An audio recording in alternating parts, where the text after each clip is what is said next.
جو تم سے ابھی بھی چھپی ہوئی ہیں. اور اللہ تعالیٰ نے فرمایا وہ کون سی چیزیں چھپی ہوئی ہیں،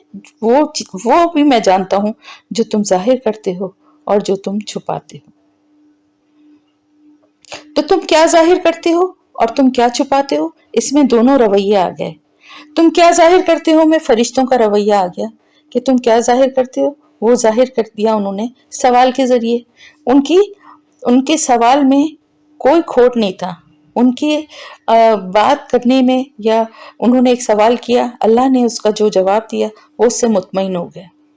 انہوں نے اس کے بعد اس پہ کوئی بحث نہیں کی، اس پہ کوئی حجت بازی نہیں کی، اور کوئی دلائل اور وہ دینے شروع نہیں کیے کہ ہم تو فرشتے ہیں، ہم تو اتنے عبادت گزار ہیں، ہم سے تو کوئی غلطی کا وہ ہوتا ہی نہیں ہے، اور اس کے باوجود آپ ایک انسان کو کیسے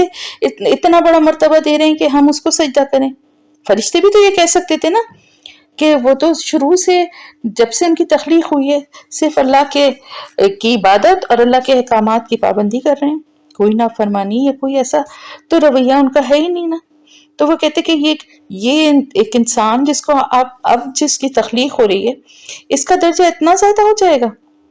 کیوں ہمیں کیوں نہیں یہ درجہ دیا گیا؟ لیکن فرشتوں نے ایسی کوئی بات نہیں کی. کس نے کی یہ بات؟ اللہ تعالیٰ نے فرمایا جو تم ظاہر کرتے ہو، یعنی جو فرشتوں نے ظاہر کیا، سوال کیا، اور جو تم چھپاتے ہو، جو ابلیس نے، شیطان نے اپنے دل میں چھپایا. اس نے کوئی سوال نہیں کیا لیکن اپنے دل میں کینہ رکھا، اور وہ کینہ اللہ تعالیٰ ظاہر کرنا چاہتا تھا، اور اسی لیے سجدے کا حکم دیا، جس سے کہ اس نے فوراً انکار کر دیا. اور انکار کرنے کے بعد اس کا ریزن بھی دیا. اس نے یہ نہیں کہا، کیونکہ اللہ تعالیٰ نے قرآن میں فرمایا کہ ہم نے فرشتوں سے کہا قُلْنَا لِلْمَلَائِكَةِ اسْجُدُوا، اور ہم نے فرشتوں سے کہا کہ فرشتوں کے لیے کہا کہ سجدہ کرو آدم علیہ السلام کو. فَسَجَدُوا إِلَّا إِبْلِيسَ، سب نے سجدہ کیا سوائے ابلیس کے. سب سے مراد یہ کہ جتنے بھی فرشتے وہاں موجود تھے عرش پر، ان سب نے سجدہ کیا. یعنی صرف ایک اس جماعت نے فرشتوں کی نہیں جو کہ اس وقت وہاں موجود تھی، بلکہ عرش پہ اور جتنے بھی فرشتے جہاں موجود تھے وہ سب جو تھے انہوں نے حضرت آدم علیہ السلام کو سجدہ کیا. شیطان نے نہیں کیا. اور شیطان نے وہ یہ کہہ سکتا تھا کہ اللہ تعالیٰ آپ نے تو فرشتوں کے لیے کہا تھا نا کہ وہ سجدہ کریں، میں تو فرشتہ ہوں بھی نہیں اس لیے میں نے سجدہ نہیں کیا. لیکن کیونکہ اس کے دل میں تو پہلے سے ہی کھوٹ اور آدم علیہ السلام کے لیے نفرت تھی، اور وہ اپنے آپ کو ان سے برتر سمجھتا تھا، تو اس نے کیا کہا کہ میں تو برتر ہوں اس لیے میں نے سجدہ نہیں کیا. میں کیوں کروں سجدہ؟ میں تو آگ سے بنا ہوا ہوں، مجھے آپ نے آگ سے بنایا اور حضرت آدم علیہ السلام کو مٹی سے پیدا کیا. تو اس نے کیا سمجھا کہ آگ کو مٹی پر فضیلت ہے. اور پھر اس کو ذہن میں یہ بھی تھا، کہا جاتا ہے کہ جب حضرت آدم علیہ السلام کی روایت ہے کہ ان کی تخلیق ہو رہی تھی اور وہ ایک مٹی کے جو ہے اس کی شکل میں تھے، یعنی ابھی صرف ان کا ایک اسٹرکچر بنا ہوا تھا،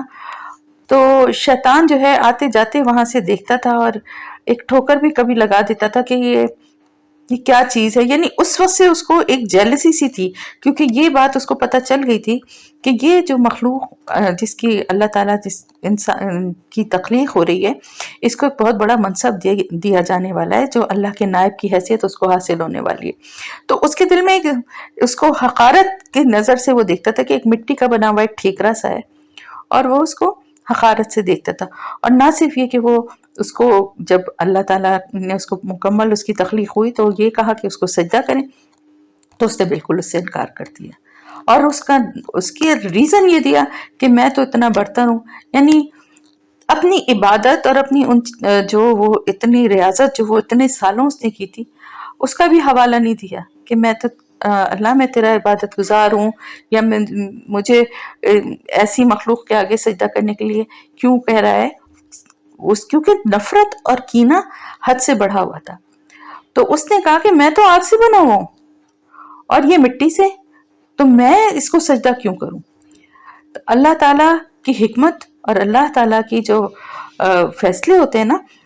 اس کو کوئی اس کی